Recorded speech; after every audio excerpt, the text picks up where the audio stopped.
Vamos iniciando então o nosso nono dos 10 encontros de 2017, embora estejamos já em 2018. Ficamos de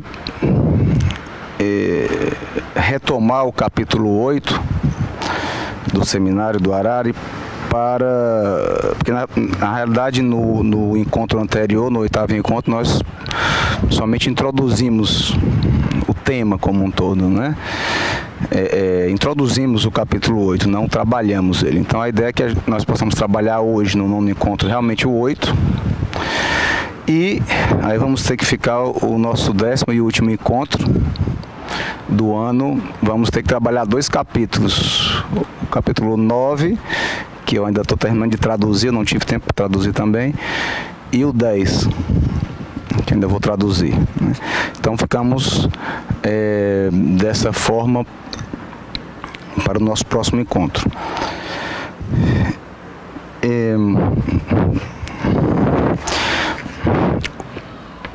O Harari, ele continua nesse capítulo 8 do seu seminário.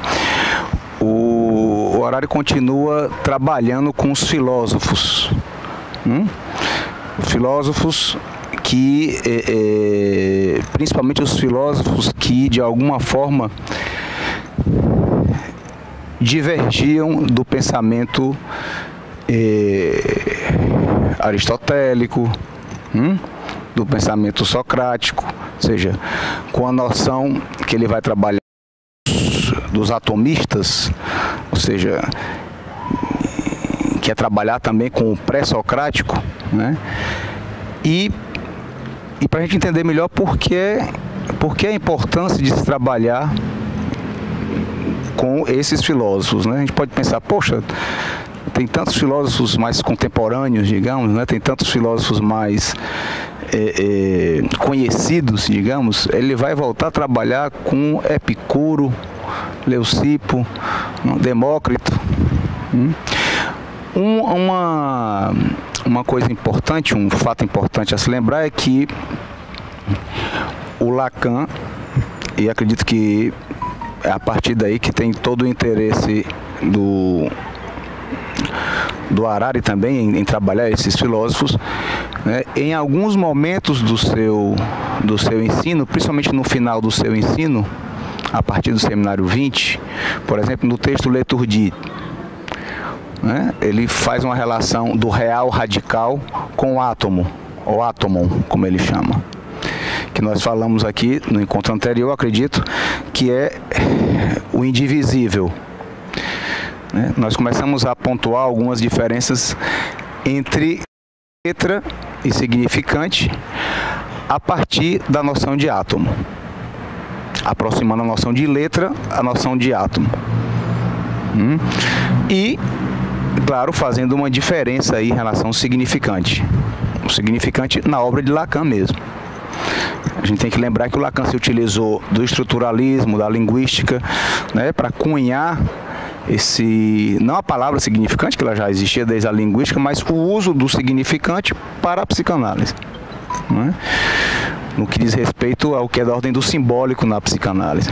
Essas diferenças entre significante e letra, que é uma das coisas mais importantes, né, e que você vê mais dúvidas entre analistas, é justamente nessa diferença. Algumas pessoas aproximam, né? Outras dizem que é só a mesma forma uma forma diferente de falar da mesma coisa, né? E o Harari, por sua vez, ele vai se utilizar desses filósofos, né? E da noção de átomo, de turbilhão, como nós já vimos aqui, para, na sua leitura desses filósofos, tentar fazer uma diferenciação mais explícita, mais radical, inclusive. Porque ela é uma diferença radical. É uma diferença radical, que é a diferença entre simbólico e real, né? Então, tem alguns trechos desse capítulo que eu vou realmente me remeter a essas citações, não somente citações do próprio Seminário do Harari, mas as citações que ele faz desses filósofos, para a gente entender melhor de onde vem a ideia, essa diferenciação. O Harari chama a atenção, aliás, né, a letra é quando ele fala que uma outra referência, né, como a letra é do real, é em Literature, que é um texto que está nos outros escritos do Lacan, né, e que é onde ele vai falar é um outro lugar em que ele fala da letra, a relação entre letra e significante. Mas veja que é um outro texto também que está mais para o último ensino de Lacan, o período final do ensino. Qual é a importância realmente de tentarmos ver essa diferenciação? Se fosse algo só de ordem teórica, né, não pelejaríamos, ou talvez Lacan não teria pelejado tanto nessa diferenciação no final do seu ensino. Nós sabemos que em psicanálise o que há de teorização vem da clínica. Então a importância disso é pensarmos, pelo menos para Lacan, na sua clínica, né, por que foi importante de fazer essa diferenciação. E nós podemos fazer uma certa articulação do que já falei nos primeiros encontros, de uma noção de que o simbólico, como registro para Lacan, que o simbólico, o significante, inicialmente a cadeia significante, a noção de grande outro, como nós sabemos aqui, né, como tesouro dos significantes, né, o que é da ordem do significante, do inconsciente estruturado como uma linguagem. Aí está, nessa próprio apotegma, está o estruturalismo e a linguística. Então, esses termos servem muito bem para uma noção de sistema, uma noção de estrutura, uma noção de um significante que sempre remete a outro significante. A própria noção de sujeito dividido, ele parte da noção de divisão, a divisão do sujeito, da possibilidade de divisão do significante, por exemplo, com o corte, com a escansão, E o que é interessante a gente pensar nisso? A noção de corte, que nós falamos, um corte que tem efeitos de real, que tem efeito de ato, nós geralmente nos utilizamos da metáfora ou seja, como substituição significante, quando, por exemplo, há uma formação do inconsciente e há a pontuação, por exemplo, sobre um ato falho. Quando o analista pontua isso, aponta para digamos, aquela palavra que não era a que ele queria dizer, mas é a que saiu, né? Ou quando alguém encerra uma sessão, ou corta a sessão a partir de um desses momentos. Isso tem todo o seu valor, seguramente, na clínica. Mas veja que essa noção do inconsciente estruturado como uma linguagem é o que rege esse tipo de intervenção. Ainda é uma relação com o significante. Nós não temos muito como pensar na noção de letra em intervenções dessa ordem. Isso é um primeiro ponto. Enfatizando que, sempre digo isso, uma coisa não destitui a outra. A letra não destitui o significante, a importância do significante, até porque a análise foi e sempre será uma experiência que se dá pela fala, né? Nós trabalhamos com palavras. Mas a partir do momento que coincide com esse momento de diferenciação entre significante e letra, também a noção somente de enunciado e enunciação, né, ela não, digamos, dá conta do que Lacan produz mais ao final do seu ensino. E aí podemos começar a pensar por que da necessidade de dois termos, né, dois neologismos que Lacan, né, cria. Ele nomina como par-lettre, ou seja, sujeito do inconsciente, sujeito dividido, que é representado por um significante para outro significante, estruturado, inconsciente estruturado como uma linguagem, isso serve para esse sujeito inconsciente. A noção de par-lettre não se estrutura a partir desta ideia, uma primeira coisa. E la langue, que é o outro neologismo, que é a língua, lá no francês tudo junto, que seguramente não é estruturado como uma linguagem, como o Lacan propõe no início e no meio do seu ensino. Para a gente ter um norte do porquê dessas invenções do Lacan. Elas apontam para alguma coisa. Só ver aqui.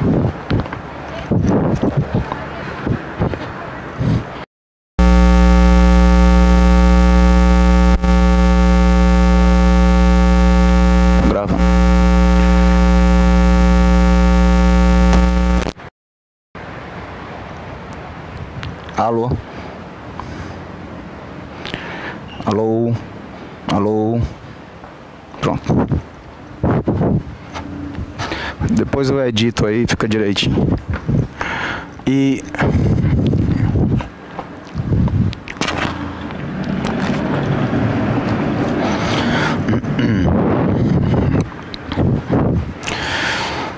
então vamos tomar algumas diferenças aqui. Vamos ver algumas diferenças aqui.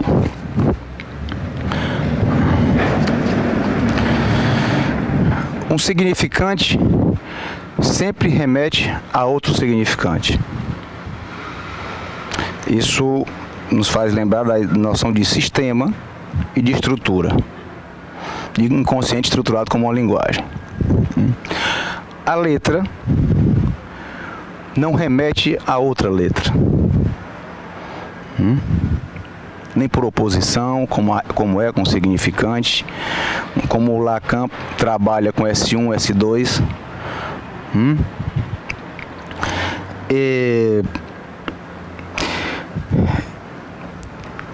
A aproximação da noção de átomo, lembrando, como já falamos, como nós temos, por exemplo, uma coleção. Tem uma coleção de Freud com 3 tomos. Né? Não é uma coleção atômica. Né? Ou seja, ela tem tomos. A letra, nesse sentido, ela é atômica. Ela não pode ser dividido em tomos ou volumes. Como significante, pode.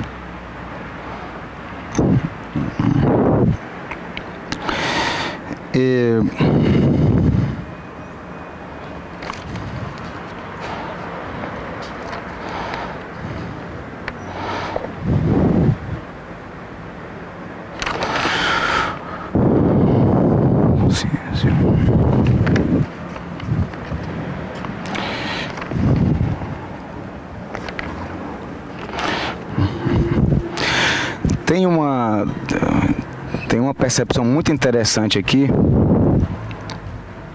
de um outro autor aqui que escreve um dicionário de filosofia,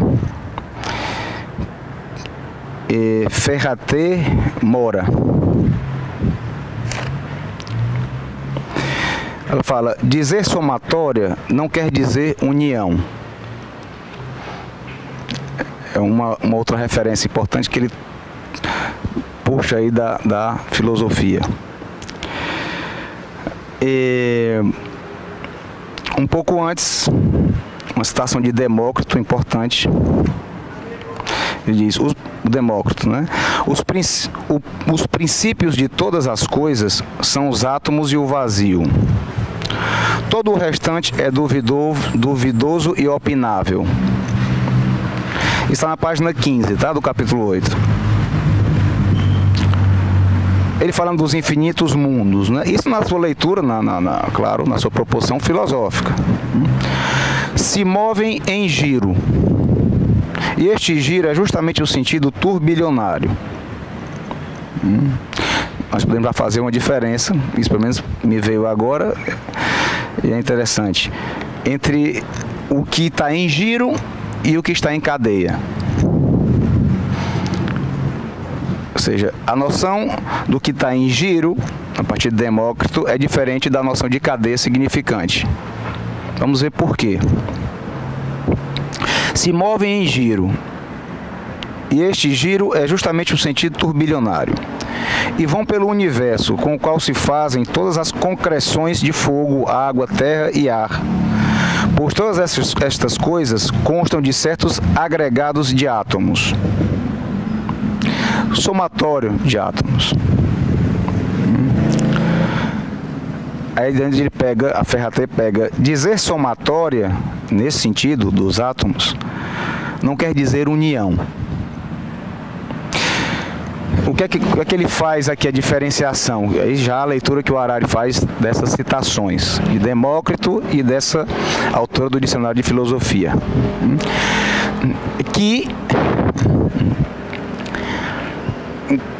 Que justamente o que é da ordem do fazer, união, né, ou esfera, globo, globalização, é o que mais se aproxima da nossa noção de imaginário. E ele vai dizer que a noção do átomo como a somatória dos átomos, ele foge a esta noção. Por isso não é uma união dos átomos. E o que é importante com a sacada do Roberto Harari aqui?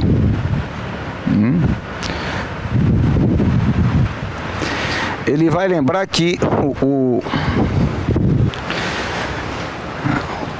o Lacan trabalha com real, simbólico e imaginário, que são letras do alfabeto francês, como do português, não é? Que coincidem de podermos usar as mesmas porque são iniciais da mesma forma, real, simbólico, imaginário e no francês. Real, simbólico, imaginário. E num seminário que ele dá o nome de Saint-Thome, é sintoma, mas com TH, ele acrescenta uma letra. Nós não vamos desenvolver sobre isso aqui hoje, mas ele dá uma letra, grega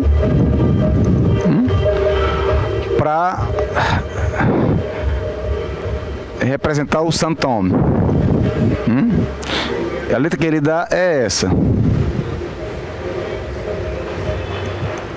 Sigma, que quer dizer somatório.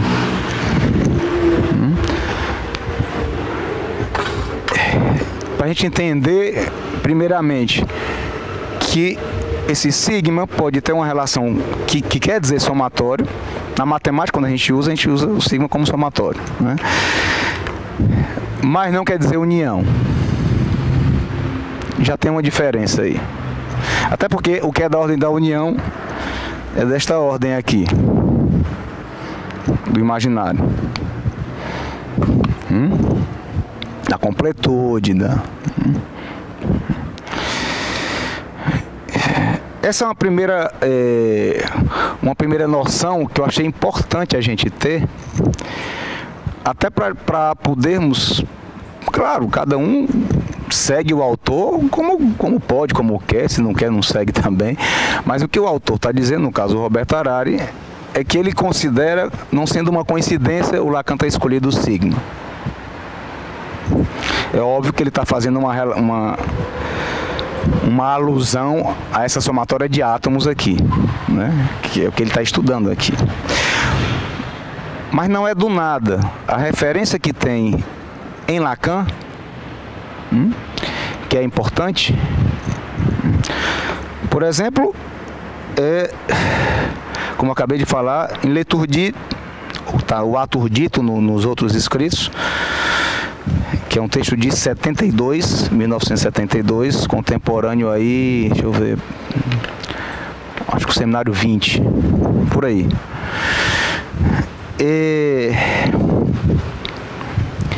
Ele diz, né, o real radical é o átomon.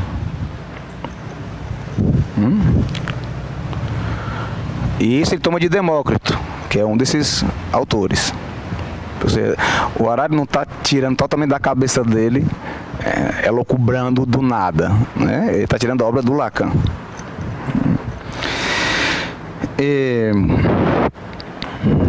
Uma outra referência importante, no seminário 11, a aula que foi dado o título de Tique e Automaton, no seminário 11, ele fala muito en passant de outro termo também da filosofia, o clinamen, que já falamos aqui em outros momentos, que é o desvio mínimo da queda dos átomos. Está na obra de Lacan. Que Lacan não tenha desenvolvido são outros 500, mas não é também do nada que ele toma esses dois termos para trabalhar aqui. O que é importante? Porque é importante trabalhar esses termos que não são trabalhados. Aí já vai a minha opinião a partir da leitura que faço do seminário e de outras leituras também. O maior motivo de confusão, acredito eu, e inclusive eu estou me incluindo como o que se confunde, entre os analistas, para teorizar sobre a letra e o significante, é nos basearmos somente numa filosofia e numa noção de estrutura. E quando eu enfatizo aqui da importância de podermos ler Lacan no início do seu ensino, no meio do seu ensino, mas a partir de uma leitura do último ensino de Lacan, é justamente para tentarmos fazer uma diferenciação entre essas coisas, esses termos, porque o início e o meio do ensino de Lacan, né, funciona de uma certa forma tão ancorados na noção de estruturalismo da linguística, da lógica dos conjuntos, que se você segue com essa mesma, tendo como referência para o seu pensamento sobre o que Lacan vai, a partir do seminário 20 principalmente, elaborar na sua obra, não tem como você se utilizar desse conhecimento ou dessas áreas do conhecimento para entender o que Lacan está produzindo a partir do seminário 20. Ou seja, não é uma questão de que sou inteligente ou não sou inteligente, entendo ou não entendo, né? Até o seminário 19, 18, 19, Lacan trabalha com elementos, né, que não tem como explicar o que ele produz depois do seminário 20. Então essa é uma questão de você realmente poder poder ter como referência outra forma de pensamento. Você não tem como pensar, por exemplo, a noção de parletre, de Lalande, a partir do que ele trabalhou do início ao meio do seu ensino. E o que é interessante, essa ideia de você retomar, ou a partir de uma leitura final, você ir até o meio do ensino de Lacan. Um exemplo muito bom, clinamen. Lacan fala do clinamen no seminário 11, quando ele vai falar da Tique, que é justamente esse encontro faltoso, né? Mas esse encontro com o real, que ele dá os exemplos, principalmente utilizando do texto estranho também do Freud, né? O das Unheimlich, os exemplos que ele dá, e que também é importante frisar, não se trata de encontro com o recalcado, com o retorno do recalcado. De vez em quando vemos algum colega falar de que o que está no texto do Freud, o das Unheimlich, por exemplo, no conto O Homem da Areia, que é o que Freud trabalha, é a noção de que alguns falam que não, algo que deveria ter ficado escondido, tal, reaparece. Teríamos que ser mais rigorosos com o termo. Não reaparece, aparece.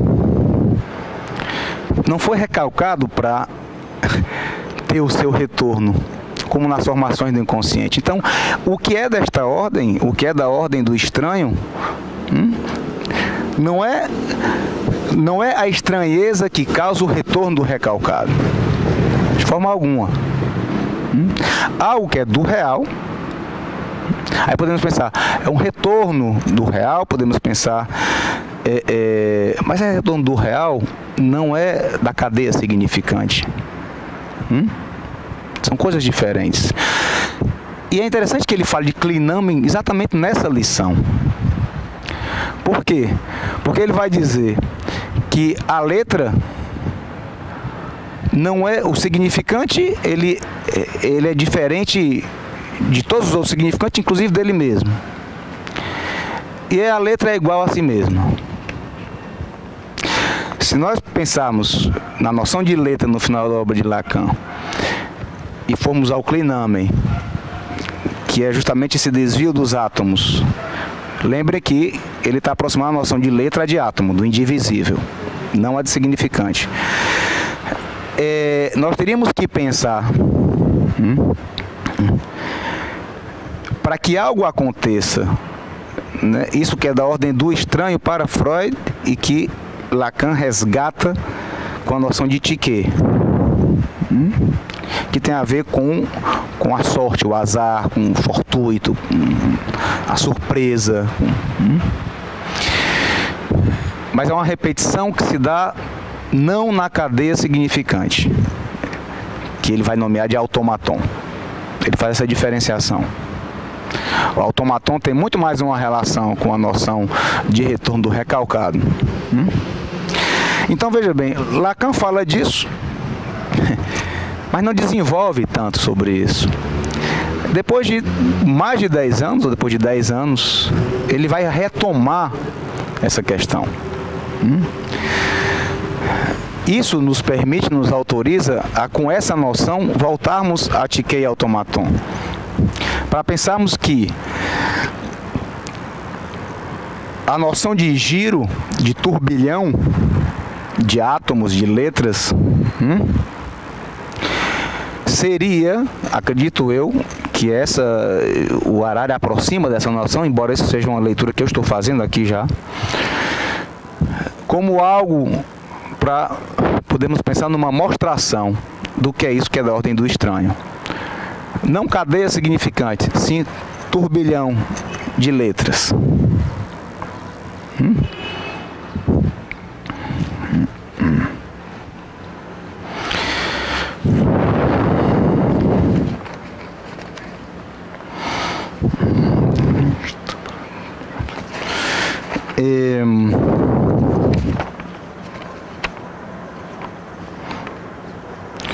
Vejam a diferença entre Aristóteles e Demócrito.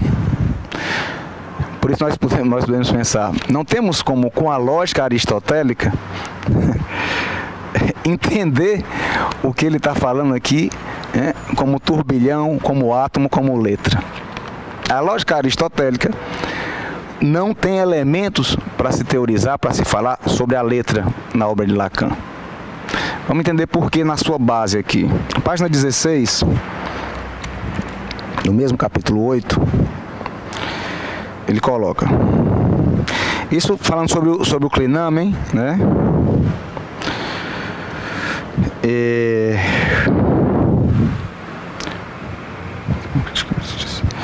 Esse autor, Ferraté, eu não sei nem se é homem ou é mulher, Ferraté, esse autor ou autora retoma a crítica de Aristóteles, né? A citação aqui, no Dicionário de Filosofia. Aristóteles objetou Demócrito que os átomos que se movem com a mesma velocidade na direção vertical não podem encontrar-se nunca. A partir desta perspectiva, isso o Harari falando, do fato de que não houvesse o menor desvio, essa era a proposta aristotélica. Então, para Aristóteles, consequentemente, para a lógica aristotélica, né, a lógica clássica, a noção de desvio dos átomos que caem, segundo a filosofia, ela é absurda, não existe. Se caem com a mesma velocidade, não pode haver encontro. Não tem encontro entre átomos. É interessantíssimo ler o Harari, porque ele parece que nunca coloca algo realmente por acaso, né? Ele fala agora há pouco ele começa falando como subtítulo Encontro, o Novo, página 16, né? E de que encontro ele está falando? Eu estou me remetendo aqui com esse encontro que ele fala no seminário 11 ainda, né? Da Psique, que ele mais do que tudo se utiliza da leitura que o Freud faz no texto O Estranho, da Unheimlich, do conto do Hoffmann, que é O Homem da Areia, principalmente, e de outros elementos também, claro. Mas é aí que estamos. Para responder a esta objeção, se supõe que Epicuro forjou a doutrina chamada por Lucrécio do clinamen, ou inclinação dos átomos. Então, Aristóteles, que não era qualquer um, né, disse que não era assim. Então ele teve que inventar essa doutrina, né, chamada aí por Lucrécio, né, como clinamen, ou inclinação dos átomos. Este pequeno desvio que empurra em outras direções.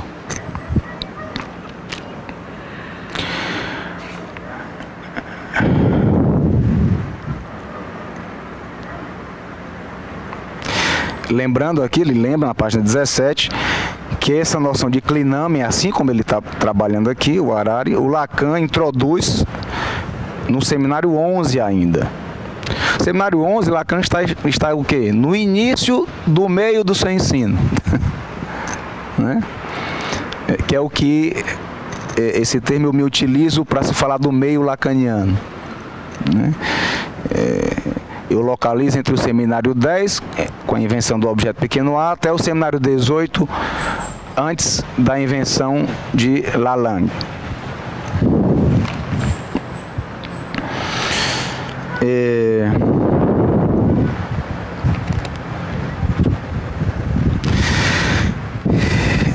Uma outra noção interessante que é introduzida aqui, que é importante acompanharmos. Eu prefiro, essa parte eu prefiro ler para a gente ver o que é que melhor como o Harari está propondo, que a importância. Tem algo que a gente pensa, é muito comum se falar, não, isso que Lacan trabalha aqui já estava em Freud ou não? Né? A noção de real estava em Freud ou não?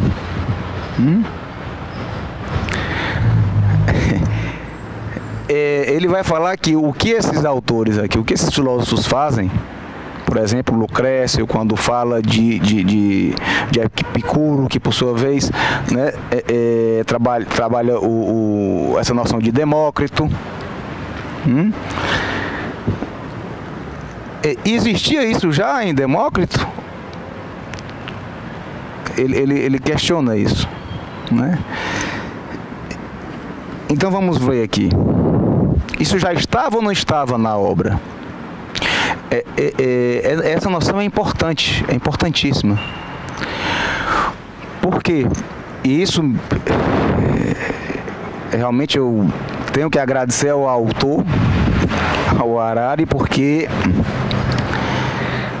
me serve muito bem para justificar algo que eu falo aqui sempre, ou quase sempre, né? Que eu tenho a impressão de que o que Lacan propõe, como que ele fala no seminário ainda 11, né? trazer o real para o centro da experiência analítica. O que ele fala no seminário 11, inclusive é um seminário que ele cita Kahneman, Indiquei Automaton. A minha ideia é de que ele só consegue realmente trabalhar esta noção do que é o real no centro da experiência psicanalítica, principalmente a partir do que nós chamamos com o autor, né, do último Lacan. Em outras palavras, é como se ele cita isso no seminário 11, mas digamos que só 9, 10 anos depois de uma intensa produção e depois de uma intensa clínica, né, de relação institucional, que é aí no seminário 11, né, que ele ali está criando ali a Escola Freudiana de Paris, depois, tanto que a primeira aula do seminário, depois ele dá o título de A Excomunhão, né, ele é excomungado da IPA, né. Então, a meu ver, foram necessários esses anos todos ele passar pela noção dos discursos, que é o seminário 17, né, para, digamos, no seminário Saber do Psicanalista, o PIR, ou pior, né, e principalmente no ANCOR, que é o seminário 20, está traduzido aqui como mais ainda.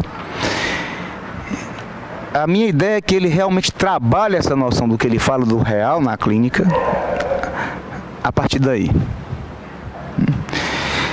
Então, do mesmo jeito podemos dizer, o real já estava, a noção de real já estava no meio do ensino de Lacan? Ou estava citado no meio do ensino de Lacan? Você pode até dizer assim, mas a partir do momento que você nomeia uma coisa, ela passa a existir. Tudo bem, mas nós estamos falando do real. Não é tão simples assim o raciocínio.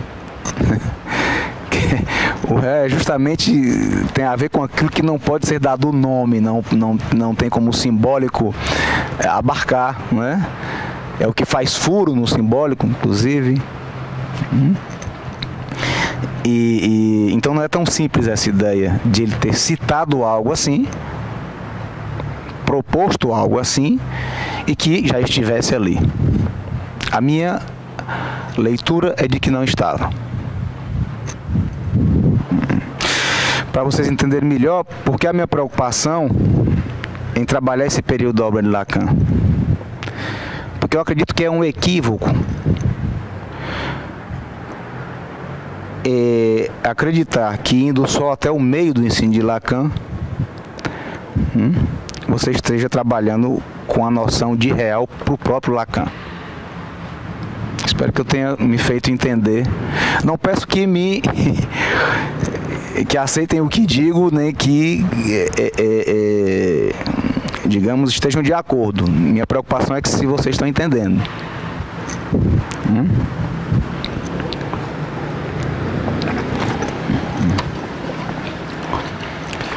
Então veja só o esforço aqui desse autor.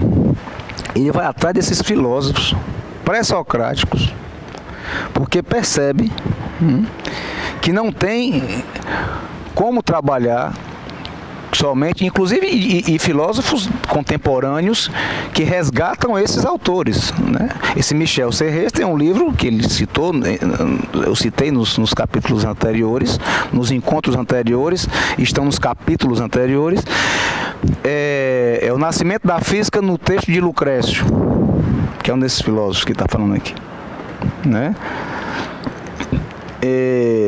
Outro trabalha da natureza das coisas. Aliás, ele trabalha da natureza das coisas, de Lucrécio, para falar do nascimento da física nesse texto. Então veja que e esse aqui é contemporâneo, o Michel Serres, que esse autor aqui é contemporâneo na realidade, né? E vários outros que o Harari tem citado aqui. Autores que se propõem a trabalhar com esses filósofos. Porque esses filósofos trabalham fora da noção de sistema e de estrutura. Da estrutura do estruturalismo. E, consequentemente, da estrutura significante.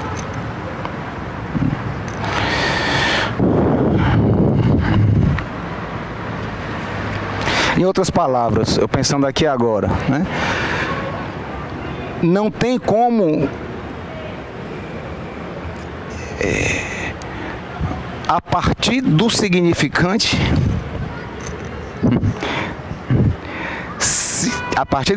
digamos, se chegar até a noção de letra. É necessário pensarmos em um funcionamento, em uma estrutura que não é a do estruturalismo, né, para termos uma noção do que ele está falando como letra.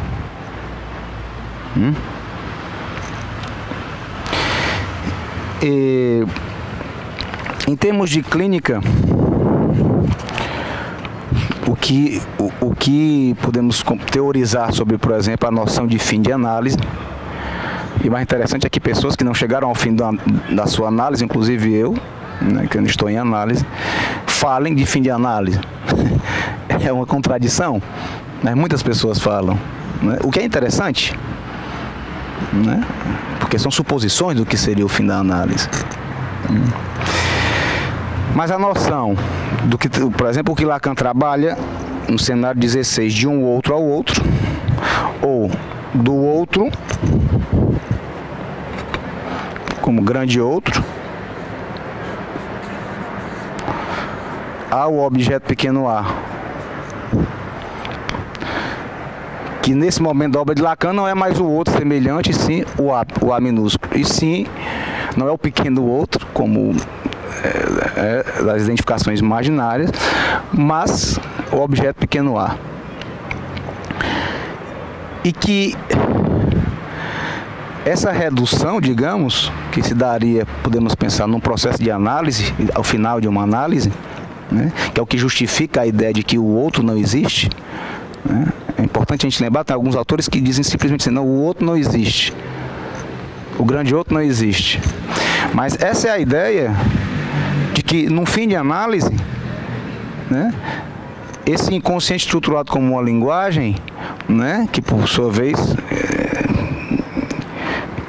Lacan dá também esse matema, né, o grande outro barrado, de que podemos pensar também em relação ao outro ou aos outros, né, de que alguém que se aproxime ou que vá ao fim da sua análise não depende desse outro. Aí podemos pensar, não, mas se você está falando de que o outro não existe, o grande outro não existe, né? Como é que podemos pensar no desejo ao desejo do outro? Porque isso o Lacan não mudou. O Lacan não mudou essa ideia, essa proposta de que o desejo é o desejo do outro. Mas depois ele diz, o outro não existe. E ele está falando do grande outro mesmo. O desejo do grande outro. Porque é necessário, para se falar de S barrado, se falar do grande outro barrado. Não tem como você falar do desejo inconsciente sem falar do grande outro barrado. Não existe. Por quê? Porque essa estrutura aqui há uma dependência total de um do outro. Esses dois matemas aqui, né? Inclusive o que barra um é o que barra o outro. Um só é barrado se o outro também for. Ou seja, não tem nada mais estruturalista do que isso, né? Então, foi necessário sair dessa lógica para se pensar, inclusive, no que seria o fim da análise. Porque não bate, as contas não batem, como se diz, né?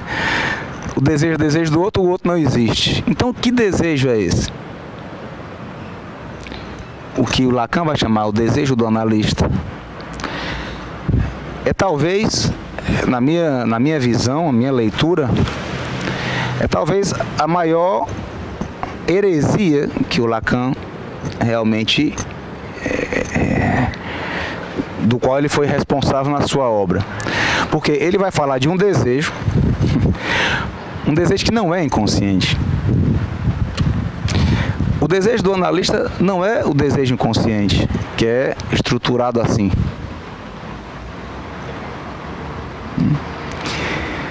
Então, para a gente ter uma noção de por que tantas confusões nós temos, porque em alguns momentos fica até parecendo que o Lacan está se contradizendo, né?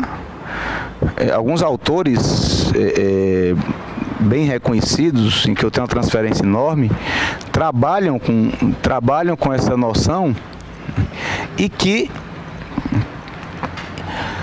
realmente não tem como você pensar. E não tem como você ter essa noção se você não se utiliza de outras áreas do conhecimento. Não é nem de outras áreas do conhecimento, estamos falando de filosofia ainda, mas de outros autores.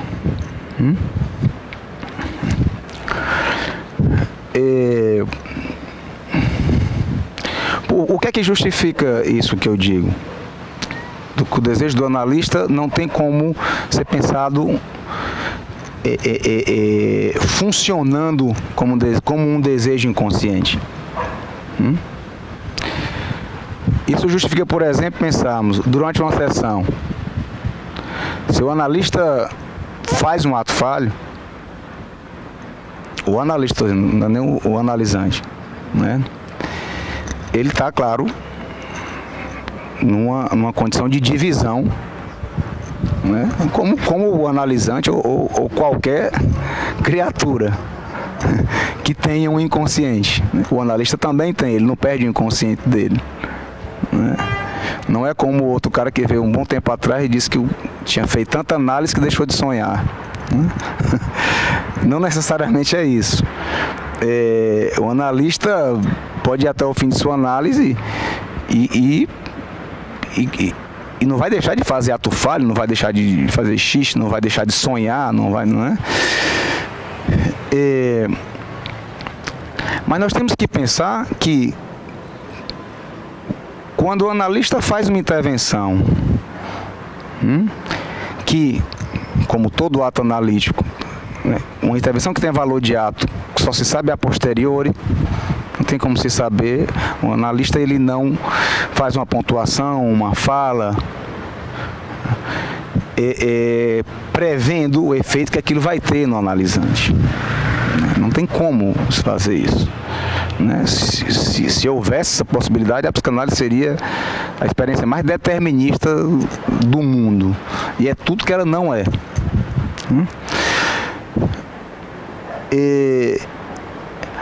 Como da mesma forma, aproveitando para falar ainda desse capítulo, o valor que pode ter as entrevistas iniciais. Ele faz uma relação aqui com a noção da caologia, a teoria do caos, que é a hipersensibilidade, né, às condições iniciais. Você já deve ter ouvido falar, todo mundo já escutou, já deve ter assistido Efeito Borboleta, filme, né? O efeito borboleta vem da ideia no caos de que se uma borboleta está batendo asa lá no Japão, pode causar um tsunami em Miami, né? Ou seja, porque, claro, a ideia de que algo tão ínfimo, tão simples como a asinha de uma borboleta pode se transformar em algo tão grande. Ele usa esse exemplo aqui para falar da importância das pequenas coisas também faladas nas primeiras entrevistas. E como isso só a posteriori também, né? Pode-se fazer uma leitura, né, dessa hipersensibilidade, ou seja, as condições iniciais. Pode pensar o que estava ali desde o início, mas claro que só pode ser lido bem depois. Do mesmo jeito, voltamos à noção do estava, né? Existia, aquilo existia, só podemos dizer que estava aquilo que foi falado porque teve alguém que escutou, como ele diz aqui, com a orelha analítica. Quem poderia ter falado sobre algo passado batido e não ter efeito nenhum no futuro, entende? Então depende da leitura para sabermos se estava ou não, né? Do mesmo jeito, a noção de clinamen que eu falei aqui, acho que você chegou depois, eu falei aqui que estava no seminário 11 de Lacan e ele está trabalhando realmente, o Harari está trabalhando aqui essa noção, mas tomando os textos principalmente do final do ensino de Lacan, do seminário 20 e diante. Para vocês terem uma noção da responsabilidade do que Lacan fala, da própria definição de analista, né? De uma das, por exemplo, que é o analista pelo menos dois. Aquele que promove os efeitos na clínica e aquele que teoriza sobre esses efeitos. Do mesmo jeito podemos pensar em relação aos textos. O exemplo de Lacan é muito bom, não é? Porque tem muitas noções que podemos até dizer que estavam já em Freud, mas só estavam em Freud porque Lacan leu. Leu, claro, e teorizou sobre elas, né? Que é bem provável que nós não teríamos acesso a essa ideia que está na obra de Freud se não fosse através da leitura do Lacan. Por isso é totalmente diferente você ler Freud lendo Lacan.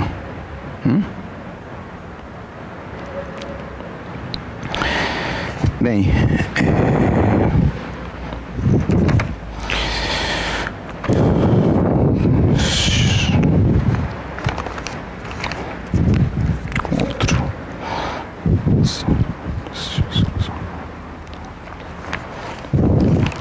vamos ver mais o que podemos tomar aqui do capítulo 8.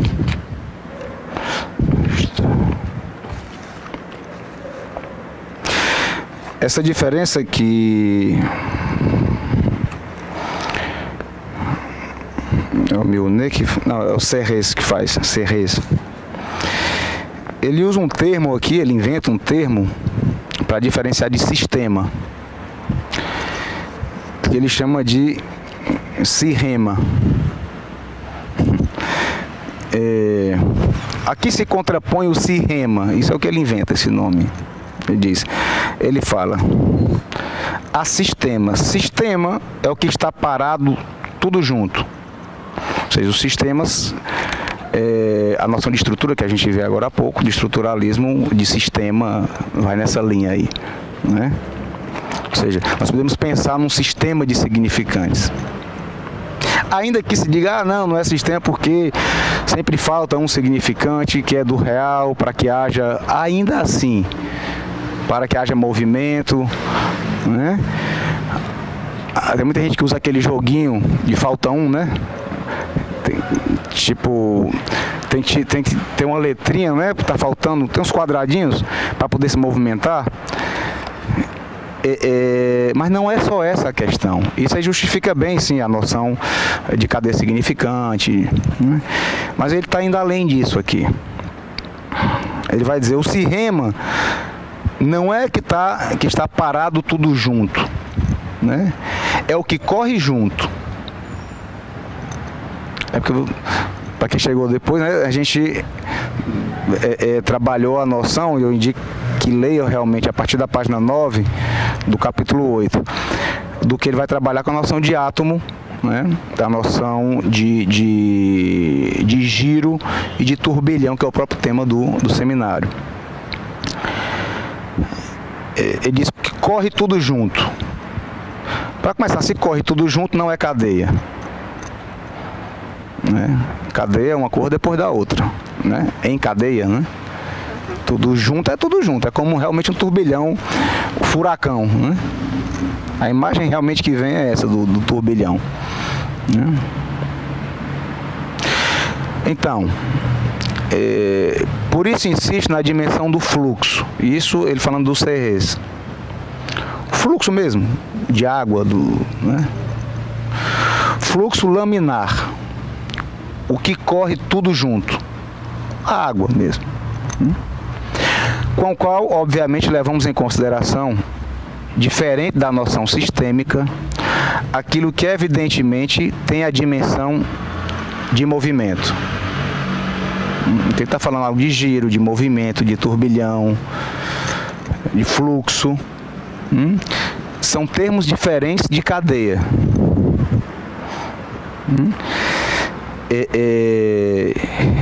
Então ele aponta realmente, pelo menos a leitura que eu faço do que ele está querendo nos dizer aqui, é que é radicalmente diferente a noção do que se pensar entre letra e significante. Entre o que é do real da linguagem e o simbólico da linguagem. Que é um tema que desde do primeiro dos 10 encontros, desde 2016, eu insisto nisso, né? De que há toda uma produção do Lacan, né? Para o que o Harari usou um termo que eu gosto do termo porque é tudo junto, como o Lacan usa Lalande. Ele não fala tem autores que falam do inconsciente real, por exemplo, Colette Soler fala de inconsciente real, né? Mas ele usa um termo mais interessante, a meu ver, o Harari. Ele fala de real linguagem. Não é que existem dois inconscientes, é que na linguagem, o que para o Lacan funcionava até um certo momento do seu ensino, em que ele pensava real, simbólico e imaginário, né? Enodados, claro, como no Seminário 22, né? Em um outro momento falava de um simbólico que fazia uma borda ao redor de um buraco que é do real, que é o que quem trabalha no meio do ensino de Lacan mais usa esse exemplo, né?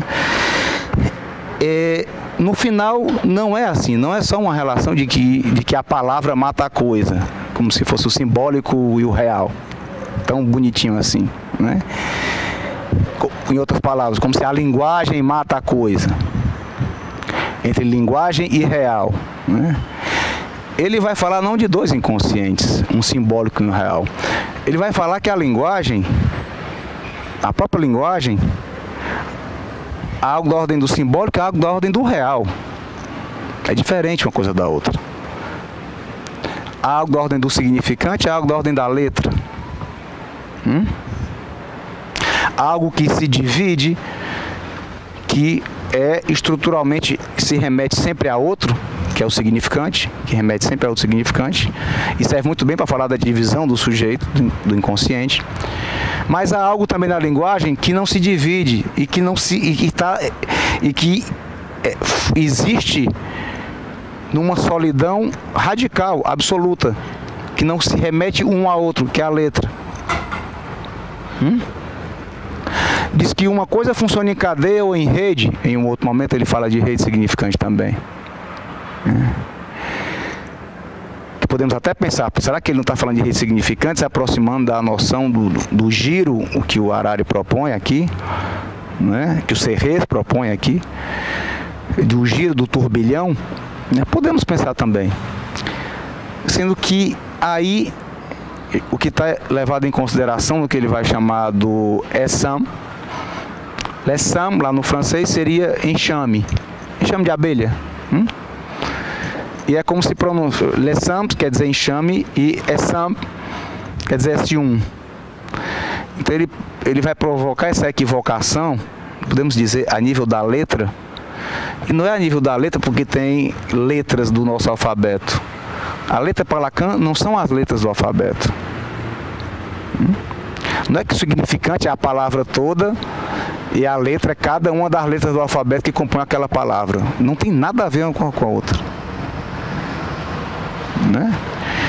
Que nós funcionemos dessa forma, tudo bem. Mas, por exemplo, a escritura chinesa não funciona dessa forma. E não é por acaso que o Lacan se interessou demais no final do seu ensino. No Seminário 24 ele fala todo o tempo da poesia chinesa, da necessidade que os chineses têm da letra, de se amarrar, de sustentarem na letra para poder recitar um poema. Mas vocês sabem como é a letra do chinês, do mandarim, né? Não existe um alfabeto no mandarim. Então, a letra se aproxima muito mais da noção de letra para o chinês, dos ideogramas, do traço, que ele produz aqui, por exemplo, um ideograma que ele pega aqui. Isso aqui quer dizer uma palavra, se você passa um traço aqui quer dizer outra. Não é a substituição de uma palavra por outra, a substituição significante, ou a metáfora. O que rege a língua chinesa, a escritura chinesa. Então ele se interessa também por isso aqui. Na mesma época que se interessa pela noção de átomo, de letra. O seminário 18, que poderíamos dizer que é meio que ele introduz, se prepara para introduzir a noção de Lalang, né? Se vocês verem a capa do seminário 18, é um calígrafo, né? Um cara escrevendo caligrafias.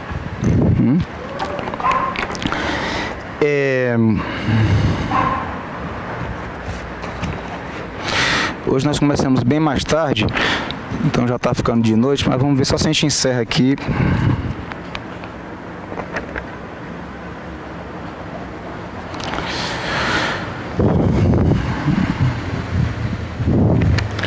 Antes que eu vá encerrando aqui, se alguém quiser fazer uma colocação, você quer falar? Não? Pois fale aqui o que está passando na sua cabeça. Faça aqui uma associação livre. Eu peço que você fale para sair no microfone, para sair no vídeo. Tá? Então deixa eu só tentar me arrumar aqui de novo. Certo. Não, foi quando você questionou pra gente que o importante era que nós estivéssemos entendendo aquilo que você estava trazendo aqui, né? Quando, deixa eu ver se eu lembro. Vem só mais pra cá um pouquinho, senão não aparece no vídeo. Quando você fala acho, do clinamen, né? Sim. Você traz do clinamen e traz, será que na obra fala do real, será que determina, vou tentar arrumar mesmo a questão. Sim, sim. Será que na obra, quando em determinado momento do estudo de Lacan, será que ele, quando estava falando, ele já estava pensando em real? Aí você quer dizer aqui que não, acho. Sim, sim, sim. Entendi. Sim. Bom, e não sei por que na minha cabeça nesse momento, né? Aí você traz o questionamento, né? O importante é que vocês estejam compreendendo o que eu estou falando aqui. Eu me lembrei de Freud, quando ele está no caso Dora, da transferência, que aí acho que naquele momento ele ainda estava, ele não falava em transferência negativa, né? Pelo menos que eu aprendi teoricamente sobre transferência positiva e negativa. E só mais na frente, com o retorno de Dora, quando Dora retoma, né, que ela abandona o tratamento, e quando ela retoma é que ele fala, começa a teorizar sobre isso. Foi isso que eu pensei. Sim, sim, ótimo, ótimo. Nesse sentido. Acho que tem tudo a ver, né, o que você coloca. Mais alguém quer falar? Quando você... Eu fiquei pensando sobre isso aí. Não, sim, é por isso mesmo que o trabalho estava acontecendo. Exatamente. Ou seja, não é que não existia transferência, né? Ou o nome que Freud tenha dado no momento. Né? Exatamente. Né? Mas é justamente por isso que o que todo analista faz quando escreve, de alguma forma ele teoriza sobre a experiência. Seja a experiência dele como analisante, como analista, com a sua relação com a sua instituição. Ou seja, tem a prática da psicanálise, a experiência da psicanálise. Quando um analista fala, e claro, Lacan, quase que eu digo cralo agora, tá vendo? Colocado Freud e Lacan junto. Tanto Freud como Lacan são os melhores exemplos disso. Né? O Freud vai teorizando sobre seus próprios sonhos. Né? A interpretação dos sonhos, que é o que podemos dizer historicamente funda a psicanálise, né? Tem como sonho paradigmático o sonho de Freud, da injeção de Irma. É um sonho dele. É no lugar de analisante que ele está, né, escrevendo ali. E como o Lacan diz também, de que quando você fala, ou seja, há uma transmissão em extensão, que nunca é uma garantia, porque depende também de quem está do outro lado, se houve transmissão ou não.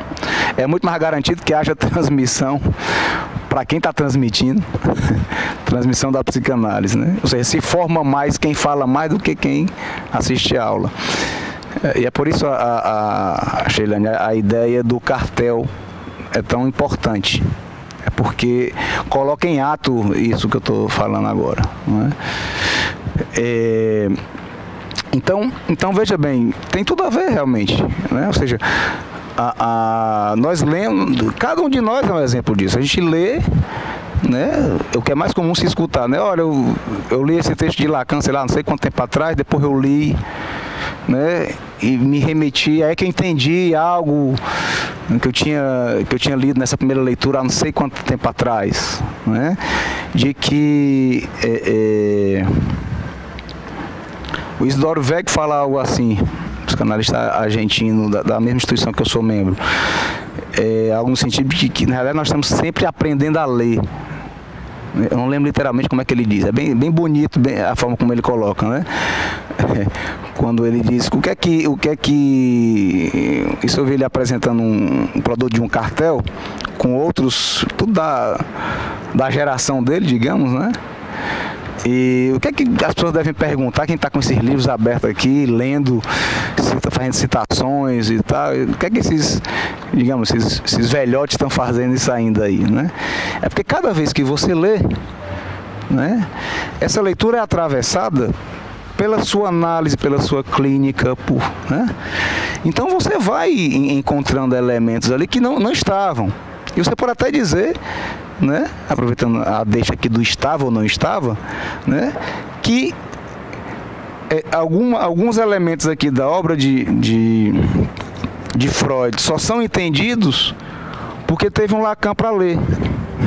E, claro, os leitores de Lacan, como nós e tudo, né, lendo também, nos remetemos a Freud de uma outra forma. Por isso é totalmente diferente você ler Freud sem ler Lacan, né? Totalmente distinto. Né? Então, você compara com a questão de Dora, né, que depois que ela retorna e tudo, é que ele vai, sei lá, ou vai sacar, ou vai nomear um tipo de transferência e tudo. É exatamente, acredito que é exatamente isso. Né? Em outras palavras, por estar causado pela própria clínica, o Freud, né, ele passa a nomear coisas, teorizar sobre aquilo, exatamente com o mesmo exemplo que eu dei. Aí já é a minha opinião, claro, muita gente deve divergir, né, objetar isso, porque dizer que Lacan trabalhou com a noção de real somente a partir, ou principalmente a partir do seminário 19 e 20, é um caos para algumas pessoas que ficam retidas no seminário 11 ou no seminário, até os discursos, que são importantíssimos esses seminários também, né? Mas como uma evolução do pensamento de Lacan. Você ficar detido neles, sem se interessar pelo que ele produz no final, impossibilita você de retornar a esse mesmo seminário 11, o 10, 11, né? Os discursos, já fazendo uma outra leitura, porque não é só um autor que pode ajudar a sua leitura sobre outro autor. Por exemplo, Lacan ajudou a leitura de Freud, né? O mesmo autor pode ajudar sobre a leitura dele antes, entende? Né? Por isso que o Aurélio Souza é um analista que eu mais sofri influência realmente no seu ensino, pelo menos até agora, sempre esteve muito presente aqui em Fortaleza, é membro do Espaço Mébius, em Salvador, Bahia. Ele fala uma coisa que eu sempre cito aqui, né, de que quando a gente está lendo o seminário 20 de Lacan, né, nós sabemos, aliás, quando nós estamos lendo o seminário 11 de Lacan, nós sabemos mais do que Lacan, porque nós já lemos o seminário 20, já lemos o seminário 21, né? Claro, ele coloca como uma brincadeira, mas uma brincadeira séria. Não é quem saiba mais do que Lacan, é mais inteligente do que Lacan. Não é isso. É que nós lemos Lacan lá na frente, 10 anos depois, né? E sabemos do seu pensamento, onde no seminário 11, nem ele sabia. É uma questão lógica, não é?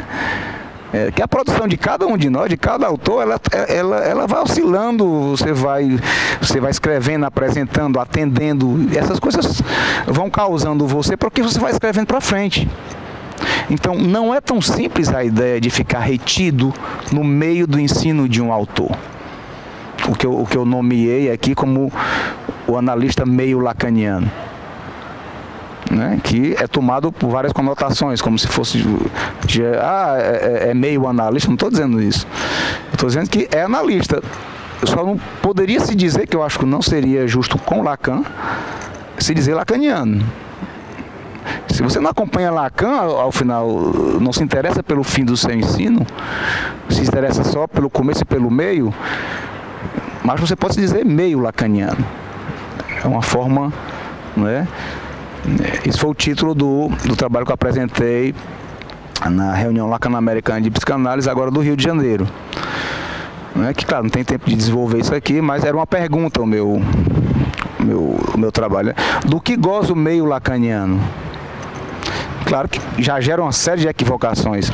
O que é o meio lacaniano? É o campo dos analistas, o grupo, a sociedade psicanalítica que gosta de tal coisa? Não, eu estou falando do lacaniano,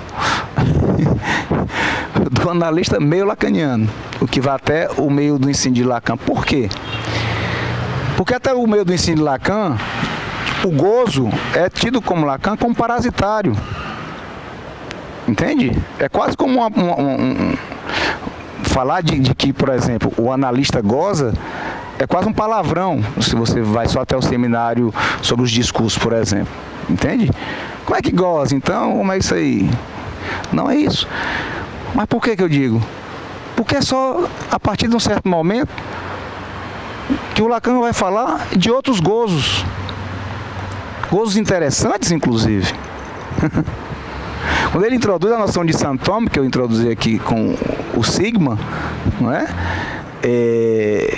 Para inodar real, simbólico e imaginário, ele muda a noção dos gozos também. Então, veja como é complicado isso. Né? Por exemplo, um autor dizer que, não sei o que, o analista goza, o analista é santo. Lacan colocou dessa forma, mas em um determinado momento do seu ensino. Depois ele vai falar do analista Santom, que nós não temos nem como pensar que não há algum gozo ali. O próprio Lacan fala de um fim de análise, do desejo do analista relacionado a um entusiasmo. Menino, como é que pode haver entusiasmo sem haver gozo? Ou seja, fale só aqui, por favor. É porque senão não sai na gravação, tá? Pra cá. Porque o gozo, assim, remete muito à questão da pulsão de morte. Exatamente. Né? Então, como é que ficaria aí nesse sentido do entusiasmo, assim? Ótimo a sua colocação. Obrigado. O que a Sheilane está colocando. Justamente, podemos pensar a importância que foi para Lacan a leitura que ele fez, principalmente de além do princípio do prazer, que ele vai trabalhar a noção de pulsão de morte, né? E o estranho, que nós citamos aqui antes, né? O das Unheimlich, que são textos contemporâneos, acho que um é de 1919 outro de 1920. Justamente o que o Lacan vai elaborar, por exemplo, no seminário 11, justamente, foi ótimo você ter colocado isso, porque quem está falando de Psique e Automaton, que é o capítulo em que ele cita clinamen, que é um termo que o Harari está trabalhando aqui com alguns filósofos, não é? Ali nós podemos pensar, foi necessário sim para Lacan, né, cunhar o termo gozo, a partir, como você bem colocou, da noção de pulsão de morte, né? Justamente porque o próprio Freud, em 1937, em Análise Terminável e Interminável, ele se colocava como tendo negligenciado o fator quantitativo. O que seria? Em outras palavras, o pulsional. Freud teria trabalhado muito a noção de inconsciente, do simbólico em Lacan, podemos pensar, né? Mas o que diz respeito à pulsão, ou às pulsões, né? Ele deixou um tanto, não teve tempo. Freud vai tipo que se justificar, né? Claro, de uma forma totalmente modesta, que o cara produziu uma obra enorme, né? Ele morrendo ainda com câncer de boca terminal, ainda vai dizer que negligenciou muito o caráter quantitativo. Então nós podemos pensar com Lacan, o que Lacan propõe como economia de gozo. Mas o que é importante aí? É que em um determinado momento seria a ideia de que uma análise faria com que o analisante gozasse menos. Claro, porque está muito mais associado à noção de sofrimento do que a de prazer, né? Mas o próprio Lacan introduz formas de gozo diferentes. Ele fala, até o seminário 22, pelo menos ele fala pelo menos de 4 gozos. Mas gozar, o gozo sentido, o gozo outro e o gozo fálico. No seminário 23, quando ele introduz a noção de Saint-Homme, ele cria vários buracos naquela cadeia borromeana de 4, em que podemos inclusive localizar gozos que sequer foram nominados ainda. Então o que é que eu quero dizer com isso? De que você não pode, por exemplo, em relação ao gozo, simplesmente pegar uma fala de Lacan no meio do ensino dele, né, e acreditar que você pode teorizar sobre o que é desejo do analista, sem levar em consideração a possibilidade, né, de que haja um gozo. Veja bem, não é nenhum dos 4 nominados por Lacan, mas não quer dizer que não existe. Não é?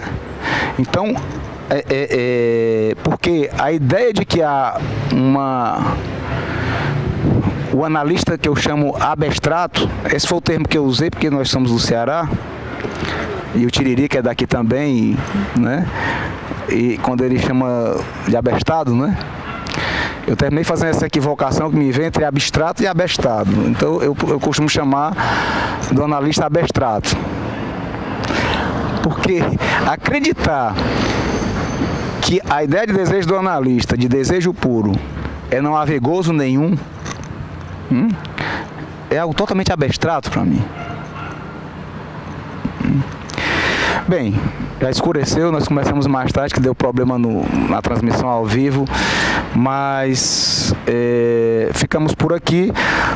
Eu vou definir ainda direitinho, por causa de minhas viagens, o 10º dos 10 encontros de 2017 ainda, né, para a gente finalizar. Vai ser em fevereiro, algum dia, algum sábado desse, das 4 às 5h30, mas aí nós vamos ter que trabalhar, porque eu não tive tempo realmente com esses eventos todos de novembro, dezembro. Tem adestrado. Adestrado. Pronto, ótimo. O cara tá dando uma outra contribuição aqui, em ato. Adestrado. Adestrado, pronto. Mais um. Tem abestrato e adestrado. Mas termina... Veja como é interessante que tem um saber no que você coloca, né? É a ideia de realmente de se adestrar, de que uma análise pode adestrar um analista ao ponto dele não gozar nada, né? De ter um desejo puro. Ótimo, obrigado pela contribuição. Exatamente, né? Ou seja, a noção de entusiasmo sairia fora, ficaria só a adestração, né? Que podemos pensar um bocado de coisa aí, a noção de técnica, a noção de redução do que é da ordem do sujeito, da subjetividade humana numa análise, a noção de sujeito do inconsciente, deixando fora a noção de par lettre, ou igualando uma a outra, que não é, como já vimos aqui, que é a mesma coisa de igualar significante à letra, que não é, né? Então, nós encerramos por hoje e vamos ter que trabalhar no 10º encontro os capítulos 9 e 10, que eu estou traduzindo ainda, realmente não tive tempo, tá? Depois a gente vê a data direitinho em fevereiro. Obrigado e até a próxima.